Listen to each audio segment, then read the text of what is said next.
Welcome back, everyone. Well, Drug Take Back Day is happening this weekend here in the capital city. So basically, if you have any old prescriptions that are lying around the house, this is the chance that you have to go and dispose of them properly and hopefully avoid potential harm to others.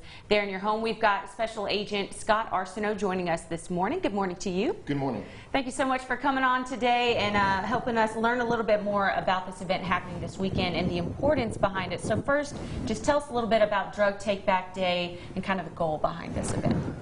DEA started Drug Take Back Day back in 2010 as a way to take from the general public the unwanted prescription drugs they may have at their house and give them an avenue to have them destroyed properly. It has changed to become more of a way to affect the ongoing prescription addiction opioid crisis. And so basically, if you were given a prescription, you're no longer taking it, but there's still some pills in that bottle laying around your house. What do you do with those? You can put them in the trash, and that just, people find those somehow. Or if you have them at home, you might continue taking them. So this is just a way to kind of avoid any potential harm and danger. You, of course, working with the DEA, do you see a need for this to really combat that and raise awareness about disposing properly? Of course. In America, we have 4 million people addicted to painkillers. And a lot of those addictions lead to overdose deaths. There were 70,000 last year alone.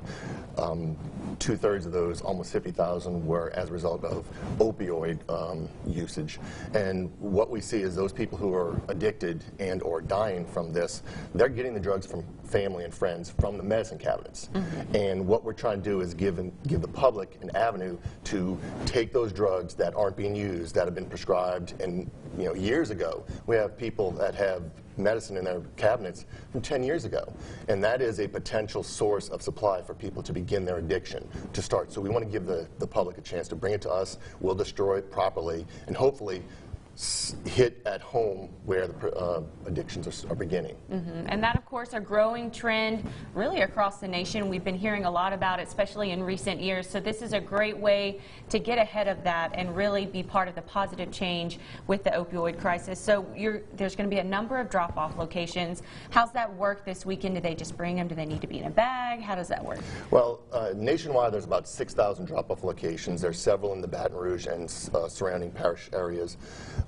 You can bring them as is. The only thing we're not taking is injectables, no syringes. It's kind of a danger issue.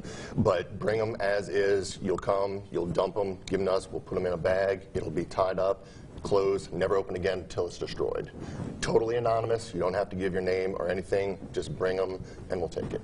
And there's a number of drop-off locations here in the capital city and really all over Louisiana. What are some here? I think the police department is probably the most obvious one. Yeah. First of all, if you want to find a location near you, you go to DEATakeback.com and you can put in your zip code and it'll tell you locations. Locally, we have them at several locations. We have a drop-off location at the Plaquemine Police Department. We have one at Walker Police Department, in Baker at their police department. And in Baton Rouge, we have one off of Burbank at the East Baton Rouge Sheriff's Office, Traffic Division of Burbank and the Gardere area. And then the biggest one in the area is at the Baton Rouge Police Department headquarters at 9000 Airline. And at that location, we've made it more than just a drop-off location. We've made it an outreach, a community outreach event. With our partners at Baton Rouge Police Department and Blue Cross Blue Shield has really helped us out. We are having community providers, addiction specialists, mental health specialists to be there to give education to people. So it is totally anonymous, but if you have questions, they have a lot of answers for you there. And educating yourself on how you can be a positive part of this change.